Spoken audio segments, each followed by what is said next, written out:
Berada di pot 6 membuat Indonesia sangat-sangat berpotensi satu grup dengan tim-tim kuat langganan Piala Dunia. Pasalnya, tim-tim seperti Jepang, Iran, Korea Selatan, Australia, dan Arab Saudi masing-masing terbagi di pot 1, 2, dan 3. Itulah mengapa mau tak mau PSSI bersama Coach Shin harus benar-benar mengupgrade skuad timnas agar bisa bersaing. Dan seperti diketahui bersama, kalau nama-nama pemain grade A serta beberapa pemain diaspora dari U20 kini menjadi prioritas agar harapan memiliki skuad yang gak jomplang antara inti dan cadangan benar-benar terwujud. Nah, salah satu tim kuat yang kabarnya cukup penasaran melawan Indonesia adalah Jepang, di mana itu disampaikan oleh salah satu media di sana yang bernama Football Trip Japan, yang mengatakan kalau kekuatan Indonesia patut diwaspadai karena pastinya skuad Indonesia akan jauh berbeda ketimbang saat mereka bertemu di Piala Asia awal tahun 2024 kemarin. Tentu saja jika kedua tim bertemu lagi dan Indonesia benar-benar udah punya skuad yang dirasa baru serta siap, maka kita bisa melihat duel tim Asia dengan rasa Eropa. Meskipun di satu sisi, kualitas pemain Jepang masih satu level di atas Indonesia karena rata-rata pemain mereka bermain di tim-tim ternama Liga Top Eropa.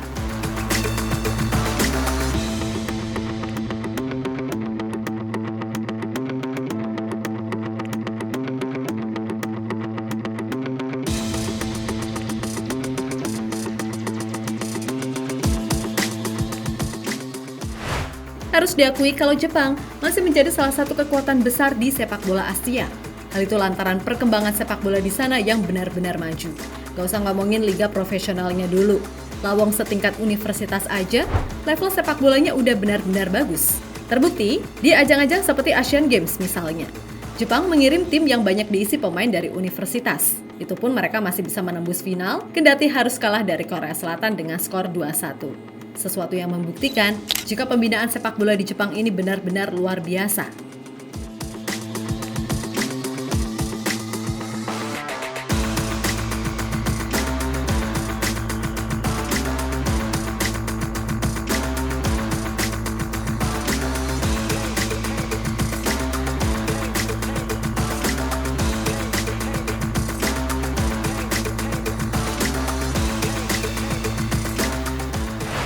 Yap, Jepang sendiri tergabung di pot 1 bersama Iran dan Korea Selatan di round 3 kualifikasi Piala Dunia. Yang mana artinya tim Samurai Biru sangat-sangat berpotensi berada satu grup dengan Indonesia yang ada di pot 6. Jelas bagi Jepang sendiri melawan Indonesia pasti akan terasa spesial. Sebab mereka sendiri menyadari kalau progres tim Garuda benar-benar melesat pasca pertemuan di Piala Asia Januari lalu. Apalagi mereka juga pasti tahu kalau sekarang skuad Garuda ketambahan pemain-pemain yang secara jam terbang cukup mumpuni seperti Jesus, Tom Haye, dan Ragnar Oratmangun. Kemudian Jepang diketahui juga sangat tertarik bisa berhadapan lagi dengan Indonesia dengan skuad terbaru. Karena bukan rahasia lagi kalau PSSI bersama Coach Shin emang berencana mendatangkan pemain baru lagi, terutama yang grade A, dan kalian udah hafal kok siapa? Serta beberapa pemain diaspora dari timnas U20 sebagai bagian dari kekuatan baru yang dimiliki. Yang mana sejatinya itu juga disampaikan oleh Kapten Timnas Indonesia Asnawi Mangku Alam. Kalau di bulan September nanti akan ada banyak perubahan yang terjadi. Harus optimis karena kita juga banyak pemain-pemain yang akan datang juga nantinya akan saling berganti dan ya semua akan dipersiapkan di bulan September. Korea dan Jepang memang sangat kuat, tetapi kita juga mempunyai kualitas pemain yang cukup baik saat ini dan mungkin akan bertambah lagi. Yap, sementara itu dilansir dari media Jepang, yakni Football Trip Japan, kalau skuad Indonesia meskipun ranking FIFA-nya termaksud yang terendah, bukan berarti masuk kategori tim lemah. Malah yang ada, media tersebut menilai jika Indonesia bisa jadi kuda hitam yang merepotkan, lantaran sedang mencoba untuk menggait pemain dari liga-liga ternama, seperti Jairo yang berpengalaman di IPL, lalu Miss Hilgers yang tampil bagus bersama FC Twente di Eredivisie dengan finish di posisi 3. Lalu Ole Romeni yang membela FC Utrecht, serta pastinya Kevin Dix yang berpengalaman main di Liga Champions. Semua pemain ini memiliki akar di Indonesia dan PSSI yang berencana memperkuat timnas Indonesia melalui strategi naturalisasi sudah mengincar mereka sejak lama. Jika naturalisasi mereka terwujud, diharapkan mereka akan menjadi kekuatan besar bagi timnas Indonesia yang dipimpin oleh Shin Tae-yong. Tulis Football Trip Japan.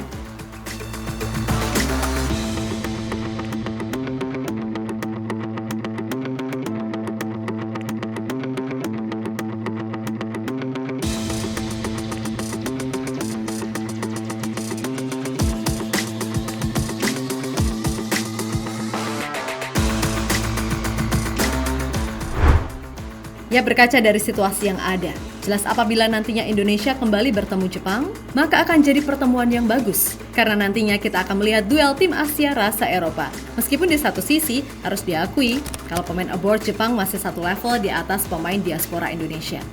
Hal itu lantaran, banyak pemain Jepang yang main di klub-klub ternama Liga Top Eropa, seperti Wataru Endo di Liverpool, Takehiro Tomiyasu di Arsenal, Hidemasa Morita di Sporting Lisbon, Takumi Minamoto di AS Monaco, Takefusa Kubo di Real Sociedad, Ritsu Doan di SC Fribourg, Ayase Ueda di Feyenoord, Yukinari Sugawara di AS Alkmaar, dan pastinya Kaoru Mitoma di Brighton. Bahkan terbaru bek mereka, yakni Hiroki Ito, baru saja resmi pindah ke raksasa Bundesliga Bayern Munchen. Usai tampil apik bersama VfB Stuttgart. Nah, atas dasar itulah, jika kita satu grup dengan Jepang, kita butuh pemain-pemain yang secara kualitas mendekati. Toh dengan skuad kita yang di Piala Asia kemarin, kita cukup mampu meladeni walaupun akhirnya kalah 3-1. Harusnya dengan skuad yang sekarang plus ditambah pemain grade A yang baru, paling tidak secara permainan Indonesia gak bener-bener diobok-obok dan minimal banget bisa menahan imbang.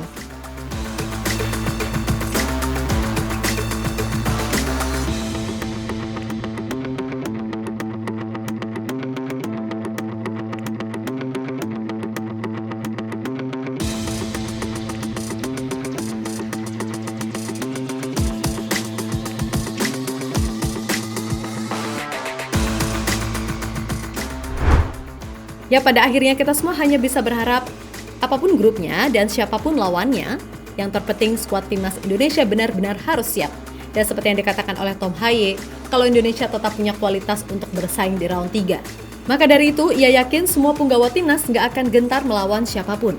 Karena pada dasarnya, semua akan jadi kuat bila bersatu. Tentu saja kami merasa senang bisa ke putaran ketiga, tapi ini tidak akan berhenti sampai di sini. Kami percaya dengan berbagai kemungkinan yang kami miliki. Kami ingin menunjukkan jati diri kami. Pertandingan melawan Irak dan Filipina sudah menjadi sebuah pesan bila kami lebih kuat dibandingkan sebelumnya. Kami sudah siap melawan tim di babak berikutnya. Begitu juga dengan tantangannya. Saya sangat suka dengan tantangan. Tegas gelandang 29 tahun tersebut. Ya, terlepas dari apapun, ingat bulan September itu benar-benar sebentar. Yang mana artinya, dalam kurang lebih 3 bulan ke depan, PSSI bersama Coach Shin harus benar-benar menyiapkan tim ini lebih bagus lagi. Dan tugas kita sebagai pecinta timnas Indonesia adalah mendukung dengan maksimal serta mendoakan segala yang terbaik. Serta berusaha selalu ada baik menang ataupun kalah. Intinya, sukses terus tim Garuda. Kami percaya kalian akan memberikan segalanya demi bangsa dan negara ini. Lalu pesan kepada orang-orang yang masih alergi naturalisasi dan bersikap diskriminatif, ingat siapapun mereka jika udah bermain dengan lambang Garuda di dada, wajib didukung karena pada akhirnya semua menyatu demi satu nama, yaitu Indonesia.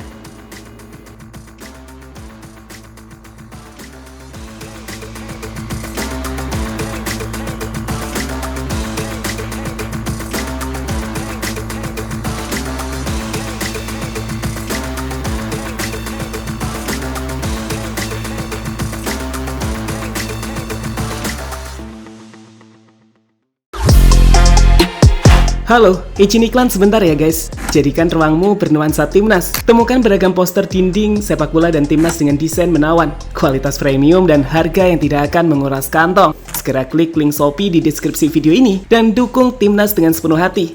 Mulai dari dinding rumahmu.